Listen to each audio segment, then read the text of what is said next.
Hey everyone and welcome to Storytime. My name is Jake and today we're going to be looking at the subreddit r/choosingbeggars, where people get way too picky when it comes to asking for free stuff. Before the video starts, if you're not already subscribed, then please do consider subscribing so that you never miss out on another video. But for now, let's sit back, relax and enjoy some funny Reddit stories.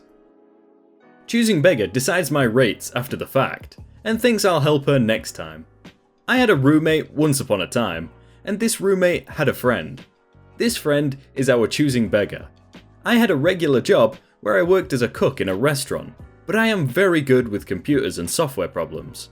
I know how to run diagnostics, remove viruses and spyware, reinstall Windows, the whole works. If it's software, I can probably fix the problem. And since this time, I have done this free for family only.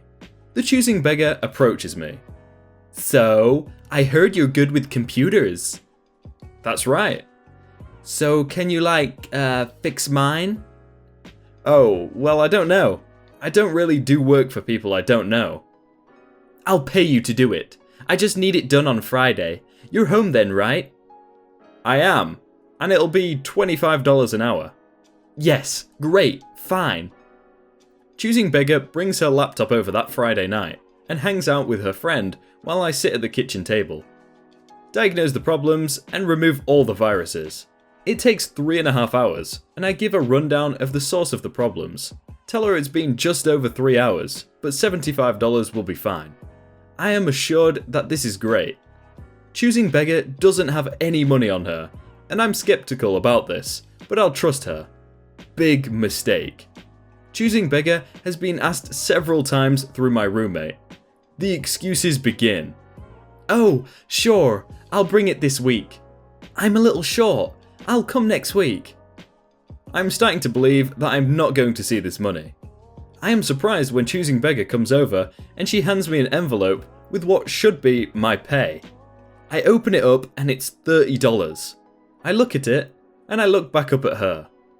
It took me 3 hours. It's $75.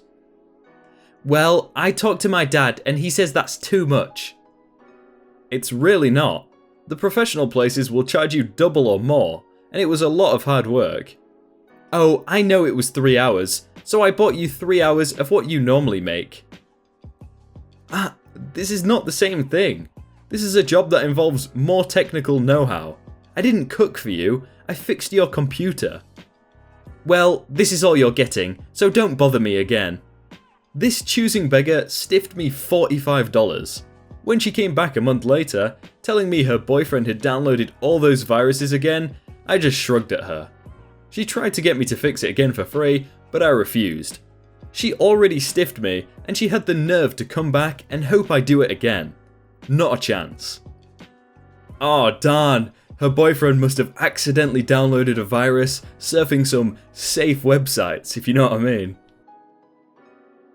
But you're buying one too! I received my paycheck, and like every sane person would do, I decided to go to a store to buy stuff. So, I bought some junk food, nothing really expensive, and I bought a bottle of wine, a tasty but cheap one. So, I go to the cashier, and there was a woman, in her 40s. She was buying just toilet paper and baby powder. But when she goes to pay, she didn't have enough money. Seeing that the two products were necessary, we all know the pain. No toilet paper equals cry in the shower. I offered to pay. She looked at me with stars in her eyes and told me that she was really grateful. But then, choosing beggar attacks. No, not another person. She is the choosing beggar. Dan dan dan! She asked me if she could get one more thing. Looking at her, seeing what she was buying, I told her yes. She probably would want something urgent, because she was asking a total stranger to buy, right? Wrong. She comes over with one of the most expensive bottles of wine in the shop, like $60. I looked at her shocked, but body block her. Conversation goes. Excuse me ma'am, but I will not pay for that. But you told me it was okay. I know I said it's okay to buy another thing, but I never thought you would try and buy a bottle of wine. But you're buying one too. I really want one. At that moment, I was in a good mood, so I just told her, I can buy you a bottle. She literally lit up like a Christmas tree. But I can't buy that one. It's really expensive. But I don't like cheap wine. She looked at the bottle in my hand and fake trembled like she was disgusted by it. Ma'am, sir, you are both holding the line.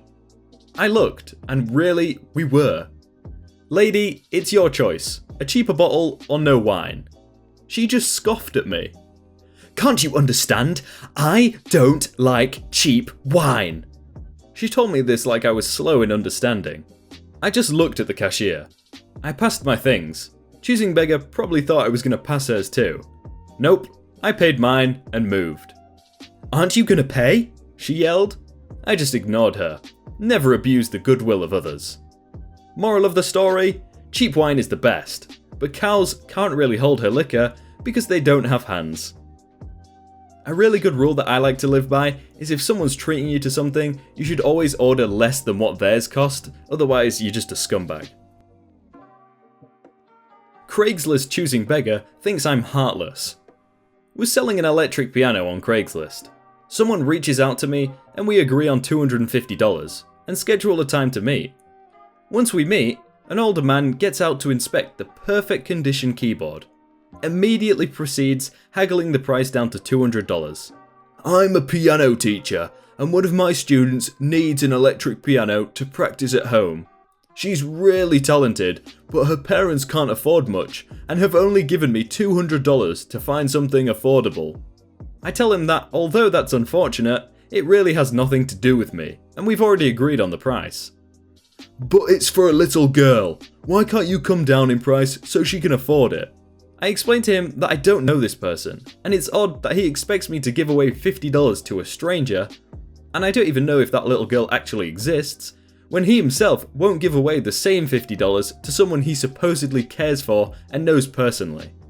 He begrudgingly gives me the $250, and as he's putting the piano away, makes a snide comment about how heartless some people are, and how now he's going to have to pay that $50 difference out of his own pocket. I told him how if I want to do a good deed for someone, I do it myself, rather than trying to guilt pressure someone else to do it while taking all of the credit. He gets in his car, mutters "jerk," and drives off. I sometimes don't understand what goes on in people's heads. Roommate doesn't buy own groceries, complains about what I buy. I had a roommate once who only paid like $100 a month because it's all he could afford, and he was supposed to buy his own groceries. Never bought his own stuff, always expected me to give him rides whenever he needed it, even if it would screw me over, and didn't even pay rent on time most of the time. One time, this dude told me, "Hey, next time you buy pop, don't get that low-calorie stuff. Get some normal pop." That was my breaking point. I told him to stop mooching off me and buy his own stuff, so he moved out a week later. Worst roommate I've ever had to this day. The best comment reply to this was, "I have a roommate like this, doesn't even pay $100, but she's only 6 years old and my daughter." What a freeloader. Train Choosing Beggar wants everything her way. I was getting the train from one city to another to visit some friends. The layout of the train was 2 rows of 2 seats, with a few seats facing each other with the table in the middle. I was sat at one of the table seats, next to the window, and someone was sat next to me, another opposite. The seat diagonal to me was free. The tables had plug sockets underneath them, so I was charging my iPhone. When I was done charging, I noticed my 2 neighbours also had iPhones, so I took out my earphones and offered to let them charge theirs, to which they both politely declined. As I'm putting the charger away, I hear a girl, about 16-ish couple seats down, speak up. She was sitting at another table seat, and there was no one sat next to her, so she had her feet up on the seat. Only one person was sat opposite her. "Hey, can I borrow your charger?" "Sure, come sit at my table so the wire will reach." "Can't you just bring it to me?" Note that this would also involve the person next to me having to get up. "No, I want to make sure the charger is still with me when I get off." I didn't want anyone running off with it. "Then just come and sit at the seat opposite to me." She really wanted to keep her feet up no matter what, and not have to move. I saw her walk perfectly fine to the restroom, so I know she didn't need her feet up. No, I'm quite comfortable here. If you want to charge your phone, you're gonna have to come sit here. Take it or leave it. Choosing Beggar rolls her eyes. Ugh, I'm not going to steal your charger, just let me use it. I'll take that as a leave it then. I put my earphones back in, so who knows if she said anything after. Hey everyone, I hope you're all having a really good day and that you enjoyed that video. If you want to check out some other videos, then click on screen right now, or check out the playlist down below. If you enjoyed that video, then remember to leave a like on it and subscribe if you aren't already. But thank you again for watching, and I will see you soon.